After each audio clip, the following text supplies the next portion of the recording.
आजची बातमी वाचून खरंच धक्का बसला. हो, आहेच तशी.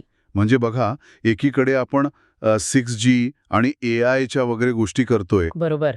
आणि दुसरीकडे काय होतंय, तर ह्याच देशात राजस्थानमधल्या काही गावांमध्ये चक्क महिला आणि मुलींच्या स्मार्टफोन वापरण्यावर बंदी घातली जाते. हो, राजस्थानच्या जालोर जिल्ह्यातली ही गोष्ट आहे. 21 डिसेंबर 2025 ची. तर हा निर्णय नेमका काय होता, का घेतला गेला आणि मग आठवड्याभरातच तो मागे का घ्यावा लागला, या सगळ्या गोंधळामागे नेमकं काय आहे ते आज जरा उलगडून पाहूया. हो, ही बातमी वरवर दिसते त्यापेक्षा खूपच गुंतागुंतीची आहे. ठीक आहे.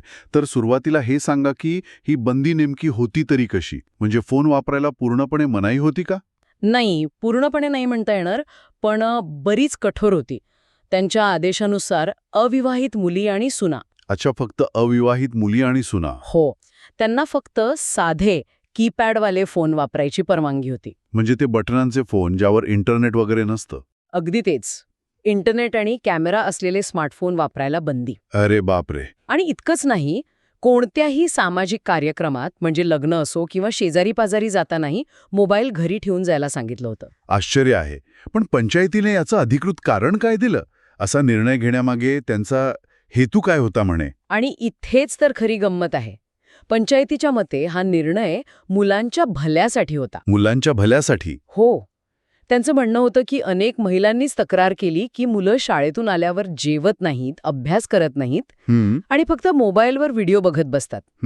त्यांच्या डोळ्यांवर आणि मनावर याचा वाईट परिणाम होतोय म्हणून म्हणे हा निर्णय घेतला. एक मिनिट थांबा. हे जरा विचित्र नाही का वाटत? कसं? म्हणजे अडचण मुलांना मोबाईलच्या व्यसनाची आहे आणि बंदी घातली जातीये महिलांच्या स्मार्टफोनवर. हा तर्क काही पटत नाहीये. अगदी. हाच तर मुद्दा आहे. आणि म्हणूनच काही स्थानिक सूत्रांनी यामागचं एक वेगळंच कारण पुढे आणलं. ते काय? असं म्हटलं जातंय की त्या भागात काही मुली आणि महिला घरातून पळून जाण्याच्या घटना घडल्या होत्या. अच्छा. त्यामुळे त्यांच्या हालचालींवर आणि त्या कुणाशी संपर्कात आहेत यावर नियंत्रण ठेवण्यासाठी स्मार्टफोनवर बंदी घालण्याचा हा छुपा अजेंडा होता. म्हणजे मुलांच्या अभ्यासाचं कारण फक्त एक काय म्हणतात त्याला, बहाणा होता. बरोबर, फक्त पुढे केलेले एक कारण. मग साहजिकच या बातमीवर लोकांच्या प्रतिक्रिया तीव्र आल्या असणार. हो, देशभरातून लोक खूप संतापले.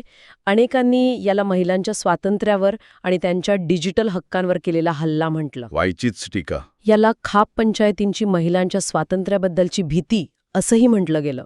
आणि हे प्रकरण इतकं वाढलं की जिल्हा प्रशासनाला यात हस्तक्षेप करावा लागला. आणि मग या सगळ्या दबावामुळेच निर्णय मागे घेतला गेला असावा, बरोबर? नक्कीच. अवघ्या एका आठवड्याच्या आत म्हणजे 28 डिसेंबरला पंचायतीने हा निर्णय मागे घेतला. आमच्या बोलण्याचा चुकीचा अर्थ काढला गेला. महिलांवर बंधनं घालण्याचा आमचा कोणताही हेतू नव्हता. म्हणजे एक वादग्रस्त निर्णय, त्यावर झालेला प्रचंड विरोध आणि मग दबावाखाली तो मागे घेतला गेला. पण यातून आपण काय समजायचं? हा फक्त परंपरा आणि आधुनिकतेचा संघर्ष आहे का? मला वाटतं हे त्यापेक्षा जास्त गुंतागुंतीचं आहे. अगदी बरोबर. इथे सगळ्यात महत्वाची गोष्ट म्हणजे पंचायतीने एक जुनाट, पितृसत्ताक विचार एका आधुनिक समस्येच्या आवरणाखाली कसा सादर केला. म्हणजे मुलांचा स्क्रीन टाईम ही समस्या वापरली त्यांनी. हो, ही आजकाल प्रत्येक घरातली समस्या आहे, नाही का? हो, अगदी खरी समस्या आहे. आणि यात सार्वत्रिक समस्येला पुढे करून त्यांनी महिलांच्या स्वातंत्र्यावर बंधनं घालण्याचा प्रयत्न केला. हे प्रकरण फक्त एका निर्णयापुरता नाही, तर सामाजिक नियंत्रणाचे मार्ग कसे बदलत आहेत याचे एक उत्तम उदाहरण आहे. खरंच. म्हणजे निर्णय तर मागे घेतला गेला, पण ज्या विचारसरणीतून तो जन्माला आला त्याचं काय? ऐकणाऱ्यांसाठी हाच एक विचार आहे की वरवर आधुनिक आणि योग्य वाटणाऱ्या कारणांमागे दडलेले जुने सामाजिक हेतू आपण कसे ओळखायचे.